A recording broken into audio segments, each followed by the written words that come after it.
Ladies and gentlemen, welcome back to Turner Podcasting System on indiequebec.com. It's the Prez, once again with the Stinger, my co-host here, WCW expert himself. How you doing, Stinger? Excellent. Rainy day here today. It's a perfect day to talk about wrestling and the wholesomeness that the 1998 brought us back. Yeah, yeah. So we're going to talk about this episode here. It's from the Target Center in Minneapolis, Minnesota. So it's like a Midwest show. Big time. One thing I noticed on the show, it felt like they didn't bring the whole crew. It felt like it was a limited crew. Yes, or this is the available crew that was available, let's just say, for the show. Probably a lot of people got nights off, and you made a good point. In this episode, they'll make us think that some individuals are there, but they're probably not. Yeah. They're probably at the hotel or not even in the city, probably on break. But for sure, there was something different about this one. Still pretty good. Yeah. But it was still a pretty different. good show. Yeah, it was a solid show, but definitely not as good as the other ones, but not bad. We know WCW, and it's funny. I realized Larry Z gets a lot of enough of love in Minneapolis, bro. It's old AWA territory. They love him for sure. Yes, so it is.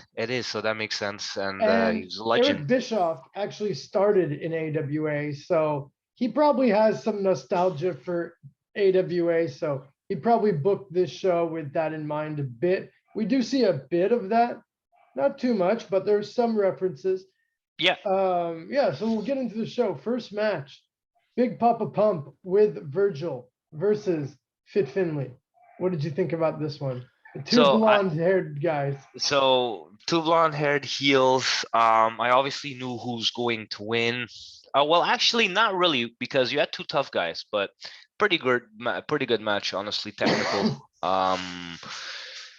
Scott Steiner and his weird trophy. This is again. They're still trying to use this trophy. As when you told me that last time, the first thing I realized was that darn trophy that I think is musculation, which is bodybuilding. I searched on the internet, and most of the answers say that it was like a musculation type, because he was starting to really get but they never shape. Really they never mentioned it or exactly. He just brought it out, bro. We're gonna end up maybe seeing him stop bringing it out, or maybe he breaks it over someone's head at some point. That's a possibility. Very good match, honestly, to open it up. It was, cool match.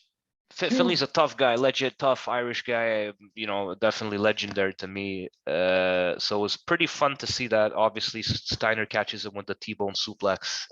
There was a lot of wrestling. It was a real wrestling. It was good. It was technical. So that's why solid match, really, just to open it up. They always did a good job. They never let us down at the introduction. So amazing. Ends in about 4 minutes, I think. It was fairly quick, but very technical. Definitely. And Big Papa Pump wins by submission.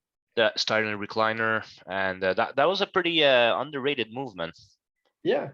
Who else used that? I don't know. It was like it's just like it's a modified version of the camel clutch. It was just camel clutch is more closer. You're sitting up more on the guy's neck. This one's more you're sitting on the lower back and just pulling. Papa got away with that because dude, he was large and imposing. For sure, bro. That was like a street Detroit type.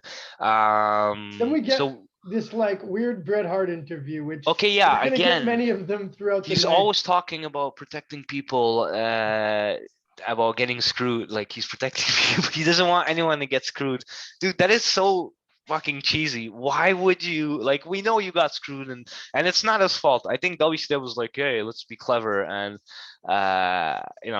let's try to make a serious it wasn't that cool though. It wasn't I saw this. Yeah, I thought it was shoddy. I'm gonna take you out, and then NWO, but it's just blah blah blah blah blah. We're gonna see these over the night. Yeah, the like first what one he is became. basically talking about injustices in general. Yeah, dude, like he's the advocate of people getting screwed now, you know, like I feel him definitely, but he's like, I am a lawyer for like, you know, just like he's the type of lawyer you just hire for those cases. But yeah, again, they misused Brett for that. So odd opening. It was odd. It was odd. Then we have Gene Okerlund that hypes up WCW Hotline, was damn expensive, 165 per. At this point, and for a while here, it's gonna start feeling like they're like stalling for time because we see a shitload of Mean Gene at the beginning of the show. Yes, I don't know why. What do you like? I think they either didn't have enough guys. They're like, we're going to Minnesota. I think they're normally just they keep the guys in like the southeast. And maybe when they go to other places, they're like, we're not flying like all these guys. It's ridiculous. They're like, most of them didn't make it through the swamp, the boats in the swamps. But so it starts out our second match, but our first cruiserweight match of the night. Ultimo Dragon taking on Lenny Lane. So pretty good match, but if you realize in the last 4 Nitros, Ultimo Dragon wrestles every Nitro. Yeah, he's always like he's there. been on. And Lenny Lane has been on a lot of episodes. Lenny Lane as well. That's why he kept his job in '99, probably, bro, because he was a good filler. But so we start out with that. I'm surprised how much bookings Lenny Lane really got. I thought he was more of like a Saturday night wrestler that we saw in Nitro maybe once a month, not like this often, you know. But yeah, exactly. And we saw him a lot. So he must have done something backstage, bro, for people to love him that much. So Dragon gets him quickly. It was still a good showcasing of wrestling skills on both parties. But you know, gets him in the Dragon Sleeper, just like he got everyone else. And Ultimo Dragon is pretty like OG cruiserweight. Like, but I like Lane in this wrestling match. He was good. Like as you saw more, moves for sure. Yeah, for sure. So he's good, especially following the lead of Ultimo Dragon, who is a extremely huge veteran. You know, like he's a vet, bro. Yeah. Definitely an OG. At this point, I think Lenny Lane was only missing a gimmick, but then when they do give him a gimmick, it's a horrible gimmick that they would never give anyone today. But very, hush hush for today, definitely. But good wrestling talent, again, unfortunately too big of a roster. So we get Bret Piper Hart. Okay, yes. No, first we get Bret Hart. It's true. Again, says he wants the title. Then he wants a fair shot. Keeps talking about that fair shot of his. Then we get Mean Gene interviewing Roddy Piper. But Roddy makes Nash versus Hogan tonight. And Hogan and Disciple attack Piper backstage. All of that, I think, was like pre-taped for sure, because I don't think they were even there. Yeah, they weren't even like. You see later on, like, like they never end up actually coming out, but they're trying to make it like seem like they were there. Well, there's a bunch of scammers, bro. They found a way how to edit themselves without showing up to work. Like, but I think that's what happened. A lot of fans on TV probably like realized that and would be like, oh, that's whack. That if they kept doing this, I'm sure fans didn't like this at the time. Yeah, even in live. What about live? Imagine they shot that and they were like waiting for them to come on, and they probably didn't come on. They're like, "Look, you." Yeah. Like I thought Hogan that's and Piper bullshit. were gonna be here. Definitely. Also, Apocalypse. Let's just talk about him for a bit. I don't like the way he did his shoddy ass version of the Stone Cold Stunner. Like, I know. Fucking insulting, bro. And they're always like, it's like a moment when he does it. They're like, they try to make it like. Yeah, bro. You might as well put that filter on the video clip where it's like just getting like, dude, no, like it was so badly done, and bro, just let's he move hits on. Piper with his like shitty stunner, like backstage, probably filmed the week before, and they're like, ridiculous, bro. Hogan's for like, sure. taking the week off, brother. No one's gonna realize. Yeah, exactly, bro, and that's what he did for sure. It's like Hogan took a nice week off. So we get back to live. Mean Gene interviews the Giant. The Giant is so huge, and he's actually very popular. The fans love him. Yeah, and he keeps walking around with the bat too, and it's just like, you're like, damn, not only is he giant and massive, he could rip your head off. He has a bat. So he's gone crazy. I think they're still doing the battle of the giant. Like you don't forget, man. They've been feuding for like a few months they're now. building up now. This is the week before we're getting to the next pay-per-view, Spring Stampede, where it's going to be Hogan and Nash, who hate each other. They're going to be in a bat match against Piper and the Giant. The Giant, definitely. So yeah, so basically that's what the Giant's talking about here, you know. So after that week's Thunder is the pay-per-view, pretty much. Yeah. So yeah, next episode we're going to review Spring Stampede. Yeah. So like all throughout this part, we've seen so much Mean Gene. They've cut to the commentators a bunch of times. We didn't even go over all that because like it's freaking literally pointless, blah, blah, blah. Like it really feels like they're stalling for time. I don't know exactly why. Dude, this is what happened probably. Hogan and all the guys called, like whoever didn't show up, and they're like, yo, boys, come on, Tony, Larry, could you just hook us up? We can't come in, you know. And then they last minute did like editing and shotting. Yeah, it's like that's what happened. Weird. Like there's not a lot of wrestling throughout the beginning of the show. And then we get a third match. Johnny Grunge, who I don't ever remember seeing wrestle singles before this match. Johnny Grunge on Chavo Guerrero. I seen him go through tables and get hit with, you know, definitely trash cans. In that junkyard match. Yeah. Who wins again? Finley. I think so. It was the one on Rowild. They were fighting in the It was Finley. One of the dumbest matches of all time. Yeah, Laparka was there definitely. One day. There was even like El Dandy was in it, I think. Dandy, yeah, it was like 20 men. It was a fine match. Chavo against Johnny Grunge. I was like, okay, Chavo's gonna win this one for sure. Johnny Grunge is like not a singles wrestler. Johnny Grunge actually gets the win here.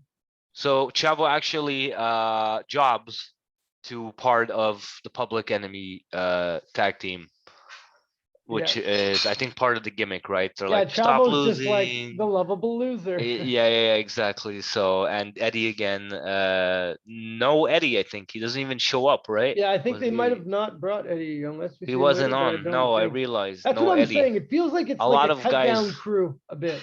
Dude, or they all got screwed up. Like they got fucking hung over. They're like, we can't come in. Like everyone went out. You know, you can tell who went out probably. Then we jump out. We see a lot of Nitro girls. Oh yeah, that's the thing, dude. There's so much stalling for time. There are a lot of fillers. Fillers. Sending it back to like Tony Schiavone to like talk more bullshit, and then like more Nitro girls, and then like more Mean Gene. Like so much. Absolutely. And Nash comes out. And then back to Bret Hart again. Yes. Okay. And then we get another one after this match. He's talking about how he hates Nash and Hogan. It sounds like he's just bitching here, honestly. It does not like, why don't you just come out and do something, fuck? Bro, because he's working in a law firm protecting people from getting screwed. That's it. He's fucking Matt Murdock here. Daredevil, bro. So yeah, we got a bunch of promos again. JJ Dillon. Yeah, Nash comes out. Nash comes out. JJ Dillon, Sting. Sting says he'll fight Nash tonight, and then they say Hogan left, but like he was never there. He was never there, bro. We all know he wasn't there. At least Nash showed up for real. He was ready to work back in the day. Yeah, exactly. Like, yeah. Whereas in 2000, didn't want to fucking like come to the episodes and so they set up the main event. It's going to be Nash against Sting.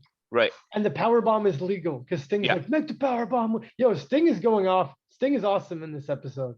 He is, and they're starting to get vocal actually a lot. Yeah. He's doing Suck It a lot. Yeah, like he's I don't remember that. Oh, and he's carrying the title always in his hand like a weapon.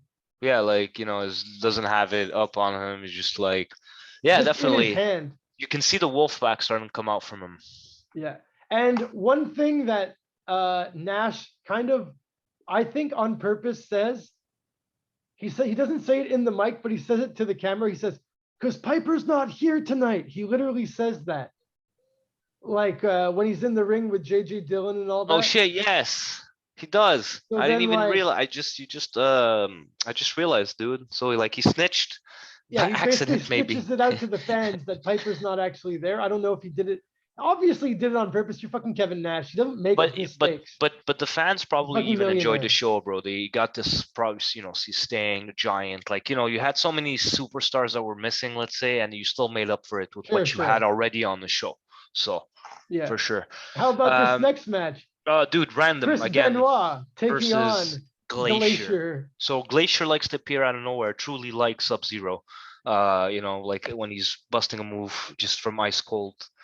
Benoit is such a better wrestler than Glacier. Yeah, it's absolutely, like night and day. Glacier, you can tell. Like Benoit hits him with, normally Benoit does the 3 German suplexes. He hits one on Glacier, and you can tell Glacier's like, oh, he was like, it fucking scared him. So Benoit's like, okay. And Glacier reminds me of that guy who has the crooked eye in Waterboy. Yeah. He's one of Adam Sandler's friends. Exactly. Yeah, a big fucking jock guy. And so Benoit pulls off the win with the cross. Hits him with a quick one. Yeah, he snaps it on him right away. Like Benoit is not to be messed with. He's not to be trifled with. Yes, absolutely not, bro. And then we jump back again to Tony Giovanni, Mike Tenay, Larry Zbyszko. So a lot of filler. Then we get Buff Bagwell. Yeah, he does it's a promo from Thunder.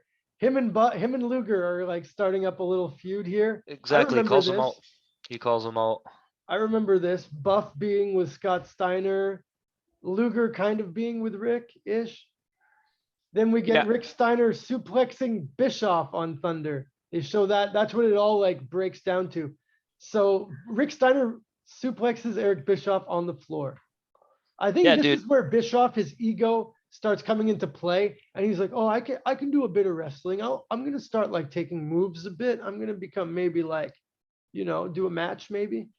Yeah, because he was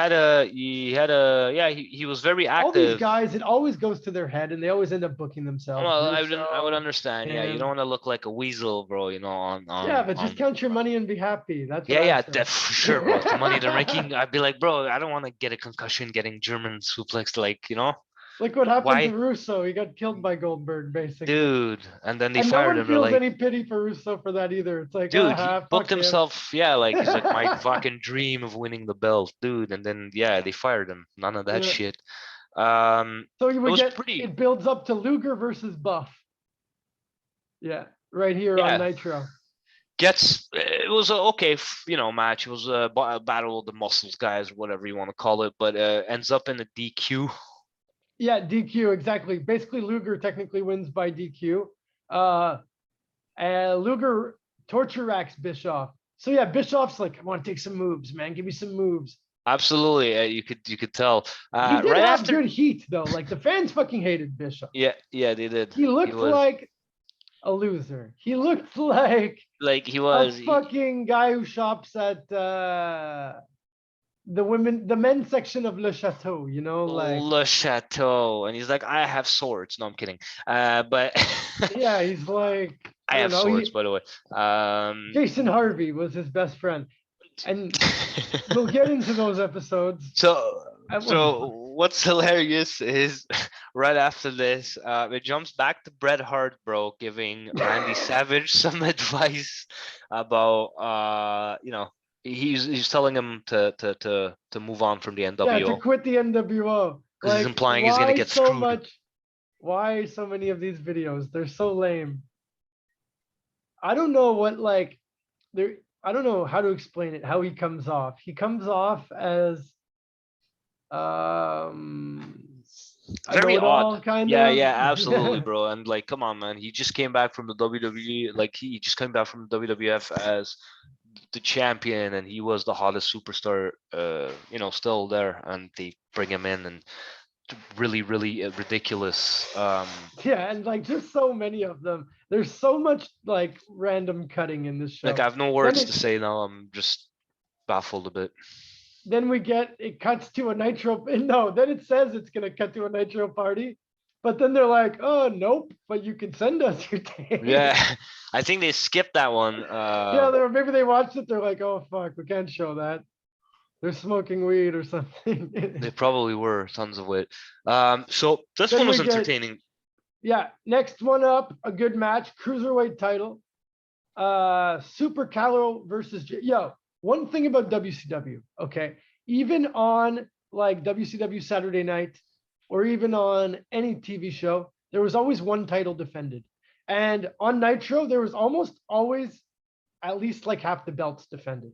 Yes. Cruiserweight a lot mainly. That's what you were going to say. Okay, we knew Super Calo was not going to win the belt here. No, but they still have enough respect to bring out that belt and put it on. Like, it was kind of the flavor of the company. It was like World Championship Wrestling. The championship. Where all, yes, and it's all world. About the belts and the world too. And all the mix. So that was their trademark. And kind of, yes, for sure. So whether they just put these belts were respected. Yeah, they were defended often. And like, I mean, you'd see Jericho, he'd be beating all these guys, but it's all title defenses. So it's like, damn, this guy's defended his title a lot. Unfortunately, they did the complete opposite in 2000, where they made the belt change like 24 times. Yeah. In 1 year, bro. So yeah, no, that's too much. It's like night and day, really. For like the booking, the whole show changes whole vibe within like 2 years. So Jericho, I'd say the highlight really is like his promo. He's like, I know it's Prince Iaukea under that mask. Like, take off that mask. Yeah, he's hilarious. I love Prez Jericho. Calo's like, no, donde está Super Calo? Dude, this was so hilarious. I laughed so much. Just was like, put in mind that it was like 3 p.m. and I was eating beef jerky watching this, bro, and I was just laughing like, bro, I couldn't stop laughing. Jericho is awesome, and it doesn't like, it helps that he's on AEW now, so you could see how young he was, and just like the legendary like so beginning Jericho. This is super early Jericho, and you appreciate it, bro. Yeah, it's what cool you see to now. See him like he was still on it's cool. It's on TNT, and he's still on TNT now. You know, who thought that back in 98, 99, 2000 that Jericho would become this mega legendary, because he held every significant title almost. I think he held the ECW title in only the ECW TV title. The TV title, still he held the WCW, he held Cruiserweight, he held the WWF Heavyweight. He held quite a lot, bro. AEW. He helped out a lot in the Monday titles in Japan. Yes, so he's legendary, man. Yeah, but yeah, it's cool to see his run here. This is definitely a highlight of this era, like Jericho's cruiserweight title run here. It's legendary. Definitely one of the best cruiserweight title runs, and definitely a highlight of the show every week.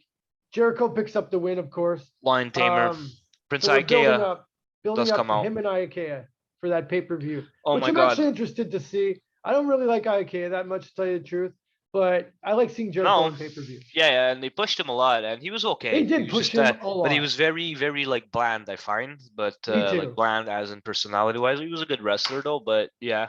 Right after this match, for the love of God, it jumps back to more Bret Hart. Too much. So like there's a lot of people around there that at one point I'm just expecting him to starting it to be like a parody, like a Mad TV sketch, and he'll start saying like I don't know. Yeah, those parodies with that voice. He's like, he comes in the room and this is what happens right now. Yeah, that's exactly. So it's just, I don't know if they were like, what the fuck was going on there? That's it. No, it feels like purely stalling for time. It feels like these videos could have been like stretched out over months, and like let's put them all on the same episode. Odd match next.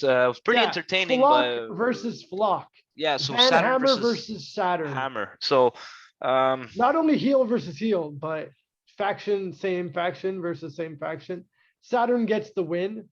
And they were bullying Billy Kidman too. Yeah. There's like weirdly some dissension in the ranks of the Flock. I think we're gonna see Kidman break off as a face eventually. I don't really remember that much about what happens with the Flock, but I do know Saturn ends up leaving the Flock at one point.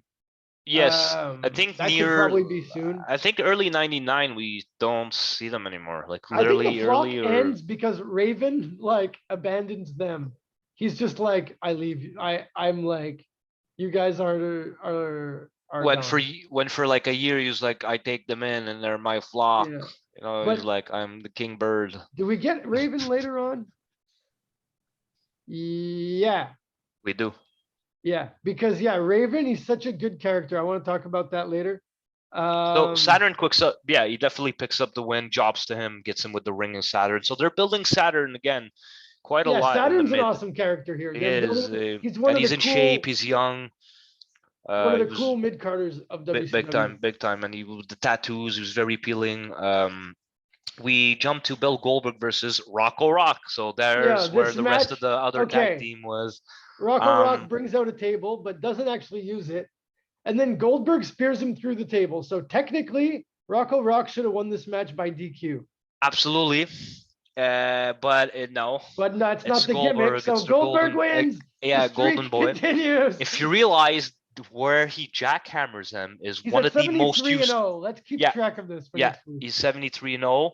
And don't forget, him jackhammering Rocco Rock is used in a lot of clips. So mainly I realized WCW Mayhem in the opening, where he breaks out of the machine, Goldberg, and they're like 3, 2, 1. It's a famous clip. Dude, I listen to that song sometimes when I have a huge day coming from work, and it pumps me up. So it's cool that you can find like any songs on YouTube. I love YouTube. Dude. Menus songs. Menu songs from 1998, NHL 98 for sure. There you go. Quick match, bro. Rocco Rock. I mean, what? Yeah, what he was definitely going to defeat Goldberg, bro. You know, we were watching this. We knew for a fact that Rocco Rock. Yeah, but he technically does win this match. I'm gonna write them a letter. Funny to say. I'm writing a letter to CNN tonight.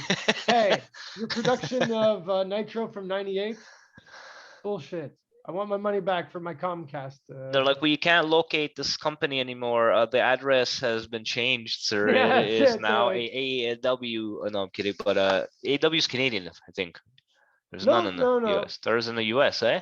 TNA is actually owned by a Canadian company. Yeah. Sure. Yeah, exactly. Absolutely. But then we get Yuji Nagata with Sonny Ono versus Kurt Hennig, which is another heel versus heel match. And we had Van Hammer versus Saturn, which is basically heel versus heel. Then we get Yuji Nagata versus Kurt Hennig. Why? Yeah. It's such a weird match. It's such a random. And his dad is like there. Like it's the redneck versus the Japan. Is this what they were trying to do, low key? Yeah, they definitely. Just beat the shit out of Yuji Nagata, and then fucking Jimmy about 2 minutes. Heart saves him. It makes no sense. Well, it kind of makes a bit of sense, but not really. No, because they're feuding, but it's such a weird combo. Like that is the weirdest. Yuji Nagata, it's like he's another heel. Normally heels don't go that hard on other heels. Yeah, for reals. There's a balance in between. Usually they'll like work together. Yeah, because you're not gonna like a heel's supposed to be a bit dominant. You can't get him to get example in WWF when like all the heels would team up on Undertaker, like in those casket matches. It would never be like, oh, let's all team up on another heel. Yeah, no. That psychology sucks, I'd say, honestly. Yeah, it's really goes against wrestling's rules, fundamental rules. Just the heel versus heel is always like a fucking janky thing. Definitely. Next match was amazing. Booker versus Laparka for the TV title. I'm sure I've done this match many times on WCW Revenge because oh my God, two of the best characters to pick. Absolutely, bro. Laparka, you start in the ring already with a chair. Yes, it's amazing, and he had like a roundhouse kick. I think him and Booker specifically. Booker had an amazing moveset. Yes, wide array of good moves.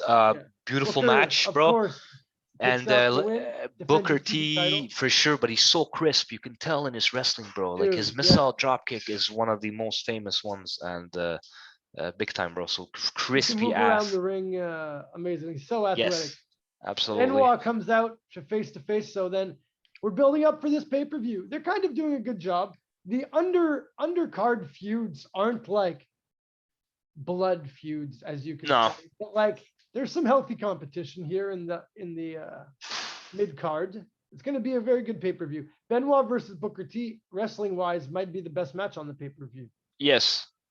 Talent, yes. Then we get one of my favorite tag teams, not really. I don't even remember what they were called, but fucking Rage taking on DDP. What was their tag team called? Chaos and Rage. Awesome and Rage. High Society, High Voltage. High Voltage. There you High go. Society. That would be High totally Society. So we see this tag team twice, I think, already. Yeah, yeah, and yeah, DDP basically fucking takes him out. He looks weird. Yeah, it's him here. versus Rage. He had cut his hair. I remember Rage having longer hair. That's right. And the other guy, Chaos, looks like he's on fucking amphetamines or something. And he looks like he's been stripping, bro. So definitely weird vibe. Hey, Diamond picks up the win with a cutter. And then obviously we have Raven coming down with the flock. Yeah. They attack DDP to build to their match, which might be also maybe the best match on Spring Stampede. And then a fan jumps Raven from behind. Yeah. I look like Canyon a bit. The fans are wild here. Once again, like, I don't know. It's just like a thing people knew. You go to WCW, you're allowed throwing garbage at the ring. Why would they encourage that? It makes no sense. But if you encourage that, they'll attack your employees as well, for sure. Just get freaking ridiculous. Doesn't make sense. WWE, they were very strict with that. Like, they they had that guy Jim Dobson. Remember that security guy? Dude, he was had a backwards Kaggle hat. He was like he was serious, bro.